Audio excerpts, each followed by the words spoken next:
Энэ асуудлыг өнгөрсөн 7 хоногт эдийн засгийн байнгын аргаар өнөөдөр чуулганы хуралдаанд асуулгын маань авч хэлцэж байгаад талархаж байна. Ягаад гэвэл юм ярьж иж хөөцөлдөж юм биелэлээ олдог. Тэрнээс биш зээлийн хүүгээд их яриад яхин одоо энэ асуудал боллоо гэж асуудал хандаж болохгүй. Ягаад гэвэл бодит байдал дээр зээлийн хүүг бодитоор бураасаа гэсэн хүлээлт иргэдэж байна, аж ахуйн нэгжүүдэд ч байна. Өнөөдөр яг түрүүн хэлсэн яг үнэлэлтэй улс орноороо ард иргэдтэйг нийлээд бид хүүгийн дарамтанд хүлэгдсэн улс яг болчиход байгаа л да. Тэгээ сая хэлж байна. Яг үнийг хэлэхэд зарим арга хэмжээ бол аваад байна тийм ээ. Энэ саяын засгийн газрын бондыг жишээлбэл арилжааны банкнд хадгалуулдаг байсныг баялсан гэж ярьж л да. Гэхдээ энэний үр дүн нөгөө Монгол банктайгаа төсөв мөнгөний бодлого хоёр маань уялдаад бодиттой хийхгүй бол өнөөдөр банкуд өртөө аж ахуйн нэгжүүдэд зээл өгөхгүй байна. Нөгөө аж ахуйн нэгжүүд нь өртөө учраас дахиад зээл аваад өрөндөө өгчнө гэд хөдөлж чадахгүй байна. Авж байгаа зээл нь түрүүн хэлээд энэ иргэдийн зээл 40% өсөөд байна. Худалдааны зээл 1% байгаад байна гэд. Тэгэхээр би энд өнөөдөр ингэж хилцүүлсэн гол шалтгаан юм бэ гэхээр Монгол банк өөрөө 2018 онд зээлийн хүүг 3%-аар бууруулна гэж бодитоор амласан. Зээлийн хүүг бууруулах стратеги төлөвлөгөөгөө боловсруулж оруулж ирээ гэдэг их хурлаас Монгол банкны засгийн газраас ч үүрэг чиглэлсэн стратеги ингэж хийгээд өнгөрсөн 7 хоногийн эдийн засгийн байнгын аргаар бид хэлэлцсэн.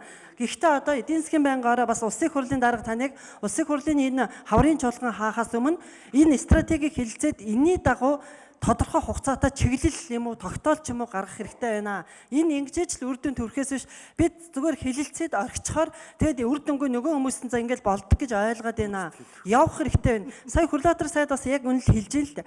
Энд чинь өөрөө ингэж нэг макро бодлогын төвшөнд стратегийн арга хэмжээг лахгүй бол аалзны шүлсэнд орогчод байгаад байна шүү дээ. Гарч чадахгүй, аж ахуйн нэгжинч гарч чадахгүй, иргэдэн ч гарч чадахгүй, тэтгэврээ авчаад зээлэнд өгөө, дахиад зээлэнд өгөөд энэ өөрөө одоо 2021 онд Монголын иргэн бүхэн нөгөө зээлээс сүйлдээ төлж чадгаа байгаад энэ асуудал үүснэ. Энэ сөрөг үр дагаварлаа авчрах аюултай. Бусад улс орн жим жишг байдаг. Тийм учраас бид нар энийг цэгцлэх хэрэгтэй. Зах зээлийн аргаар бид 25 жил тавилаа стратегийг зээлийн хүүг бууруулах 2 ч стратеги хөтөлбөр хэрэгжиж чадсангүй. Тэгэхээр саяг түрүүний хэлдэг дээрээ зээлийн хүүг бууруулах сонирхол байхгүй байгаа дээ шүү дээ. Энийг яагаад гэвэл дахиад их хурлын хэдэн гишүүнтэй юм уу улсын хурал дээр буруу ойлгоод байна. Тийм учраас хадгаламжийн зээлийн хүүгийн бодлогын хүүтэйгээ уялдуулаад энэ зээлийн хүүгийн дээд түвшингийн юм уу тогтоож өгөх эсвэл хадгаламжийн хүүдээр тодорхой арга хэмжээг авах хэрэгтэй байгаад байгаамаа. Төв банк бол одоо мөнгөний бодлогын зөвлөлд 7 хоногт 2 удаа хуралдах шийдвэр гараад хуралдаж эхэлж байгаа тухай энэ амлсан 2018 онд зээлийн хүүг 3%-аар бодитоор бууруулах тухайга Монгол банкны тэргүүн бас хэлж исэн. Бид нар энийг шахаж шаардах болно, үр дүнгийг харах болно.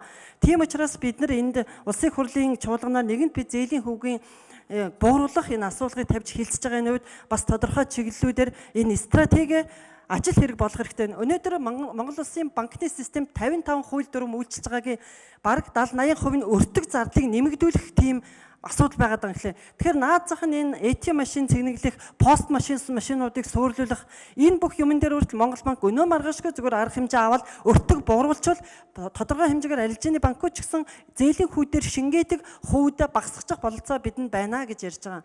Тэгэхээр энэ мэтчлэн бид нар эхлээд тэр стратеги төлөвлөгөөгөө хүлээгээд суужээд юм аа тэр хугацаанд хийж болох зүйлүүдээ төв банк нь шийдмээр байна. Сангийн яамч гэсэн төв банктайгаа уялдаад яг асуудлуудыг тодорхой шийдээд явчих хэрэгтэй байна. Зээлийн хүүг бууруулах дээр одоо бид нар сая мөнгөний урсгалыг нэмэгдүүлэх хэрэгтэй байна гэж ярьж байна. Гадаад дотоодын их үүсвэрүүд байна.